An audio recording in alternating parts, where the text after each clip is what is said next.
Olá, boa tarde. Meu nome é Adriano Ferraz, sou professor de filosofia, dou aula para o ensino médio de filosofia, história e sociologia, sobretudo no âmbito dos itinerários formativos, que são disciplinas transversais, e venho aqui apresentar minha aula teste para a vaga de professor de filosofia, cujo tema é trabalho livre, servidão e escravidão na antiguidade, e cujo público-alvo são os estudantes de sexto ano do ensino fundamental. Sexto ano do ensino fundamental, o que implica um esforço de definição elementar, um esforço de construção de imagens para ajudar no processo de compreensão, né, dos estudantes, que sejam bases ou sustentação para eles nos saberes e conhecimentos que eles virão a adquirir no futuro, né? Por isso, vamos tratar aqui de alguns conceitos básicos, né? Justamente desses conceitos: o que é trabalho, o que é Estado, o que é a democracia, né? Como surge a democracia a partir da crise do escravismo, tá bem? Então, vou começar a minha exposição. O princípio do que nós podemos chamar de civilização começa logo com o fim do período paleolítico, que é a nossa conhecida Idade das Pedras, né? E o início do que a gente conhece como período neolítico, né? A idade dos metais, a idade dos bronze, a idade do cobre, né? A idade do ferro.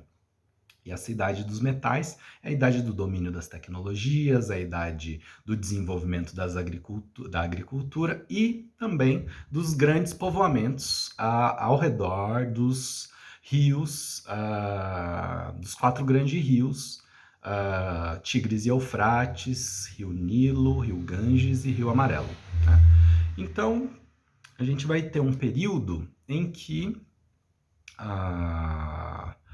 as civilizações vão se assentar ao redor desses rios e constituir grandes sociedades na forma de estados imperiais, né? O que são esses primeiros grandes estados, esses primeiros impérios, né?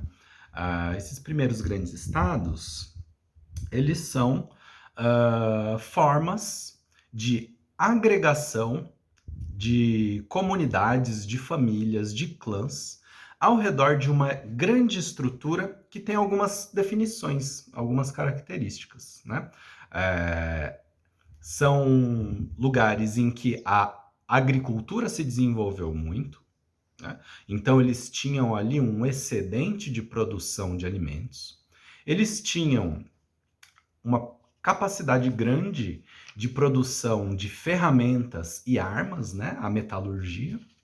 Eles desenvolveram a capacidade de instituir moedas de troca, né? Metais preciosos, sobretudo, né? O ouro, a prata.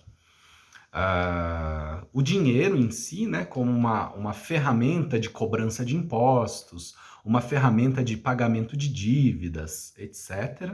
E, sobretudo, se constituíram como civilizações militares, né, de exército. Então, eles mantinham um grande exército, e com esse exército, eles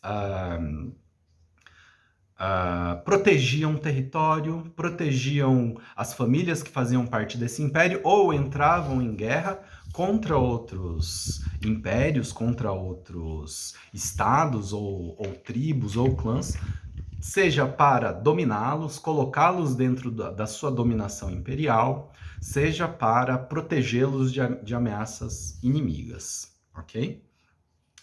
Bom, então, aí nós já temos basicamente a nossa primeira definição, né? Como é que a gente entende o que é um Estado? É um Estado que a gente possa definir ele, inclusive modernamente, né? Até que serve, uma definição que serve até para os dias de hoje. O Estado é, então, esse mecanismo social, essa organização social que vai se basear em leis, que vai se basear em regras para organizar o conjunto da sociedade, tendo como premissa o trabalho das pessoas, a defesa do território, da integridade do território, a expansão territorial, né? Então o Estado ele sempre vai tentar capturar outros estados, crescer, né? Aumentar. E também é o Estado que vai ter a sua capacidade de promover trocas comerciais. Então ele produz excedentes de mercadorias e troca essas mercadorias por apoios, por, enfim, né, bens, itens de necessidade, etc., né? Então vamos lá. Se o Estado, então, é esse grande corpo social organizado por uma figura central, que é o rei, ou o imperador, ou o déspota, né? Nas sociedades orientais pode ser o sheik, pode ser o emir, pode ser o imperador da China, etc., né? Ou o faraó no Egito. Mas sempre vai ter essa grande figura despótica, da qual todos os poderes vão ser derivados, né? Ele, então, domina as leis, as regras e as pessoas, né?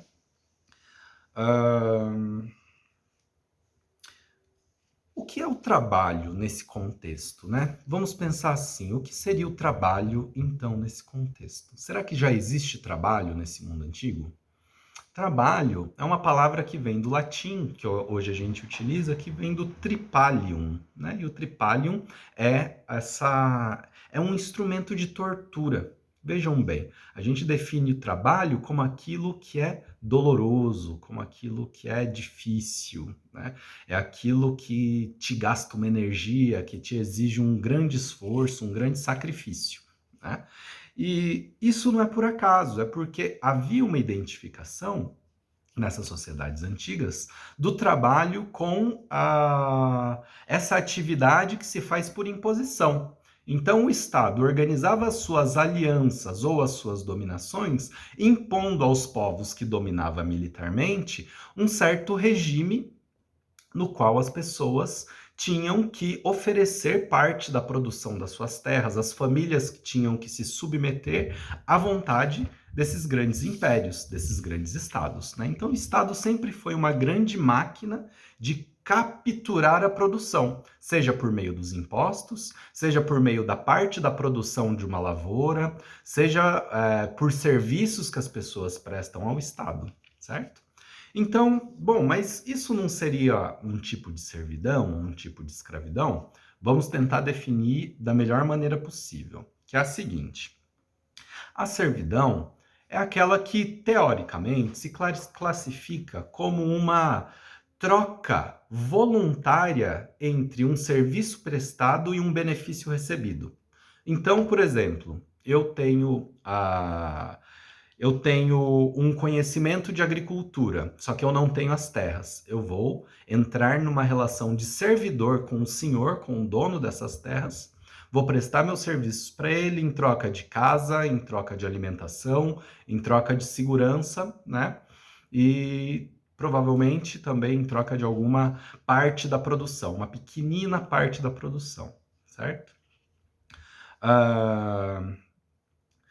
Por exemplo, mas geralmente as relações servis não são simplesmente relações voluntárias, né? O grande exemplo disso é o povo hebreu, né? Os judeus na antiguidade entraram num processo de diáspora, né? E atravessando o deserto, ofereceram os seus serviços, o seu tempo de trabalho, a sua servidão à civilização egípcia. Então era classificado como um tipo de servidão, mas não um tipo de servidão voluntária, mas que foi, na realidade, involuntária, né?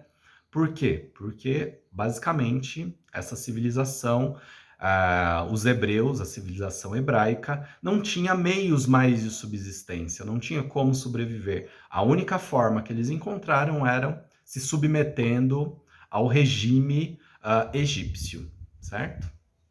Bom, mas então, se isso é um tipo de servidão, então o que é a escravidão? A escravidão, por outro lado, É um regime no qual você não tem escolha. Você foi capturado ou você foi submetido pela força do Estado, segundo uma dívida que você tinha e não tinha como pagar, a um regime de trabalho forçado, né? Então, um escravo é então essa pessoa que socialmente ela é reconhecida como devedora ou na antiguidade e que deve pagar tantos dias, tantos anos de serviço, né, segundo a vontade do seu mestre, do seu senhor, para quitar essa dívida, ok? Essa dívida pode ter sido, enfim, né, uma dívida de dinheiro, uma dívida de favor, uma dívida de proteção, né? E bom, então a escravidão, ela, na antiguidade, se caracteriza como esse tipo de trabalho forçado não voluntário, tá bem? Não voluntário, né? Eu me torno escravo porque eu perdi as condições de manter a minha liberdade, né? Lembrando que as pessoas que tinham a condição de exercer um trabalho livre eram pessoas ou que eram pertencentes à família, ao clã original, que tinham uma capacidade, uma autonomia de vida, tinham os seus próprios meios de produção, tinham as suas próprias ferramentas, né? E exerciam, assim, uma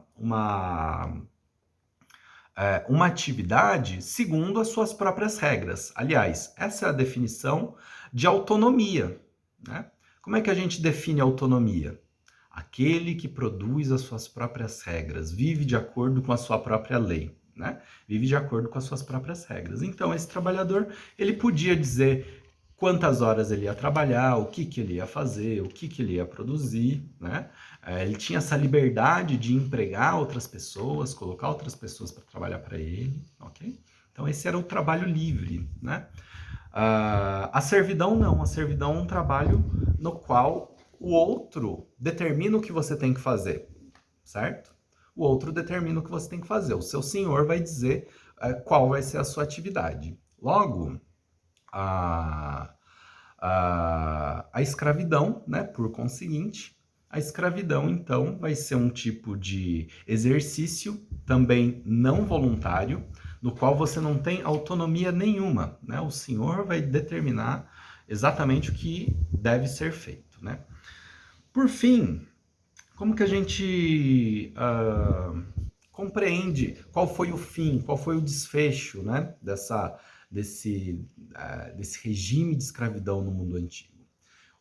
Até hoje, a gente é determinado, até hoje é importante para a nossa vida em sociedade, uma coisa que aconteceu lá atrás na Grécia Antiga, né, que foram as reformas e as revoltas contra o regime escravista grego, que era, sobretudo, lá na Grécia, um regime de escravidão por dívidas, que fazia com que a maioria dos cidadãos ficassem endividados, não conseguissem pagar suas dívidas, e assim a população era uma população escrava, a maioria da população eram de escravos submetidos aos senhores, né, ao pater familias, né, a essas figuras de autoridade, donos de terras, né, a aristocracia grega, né?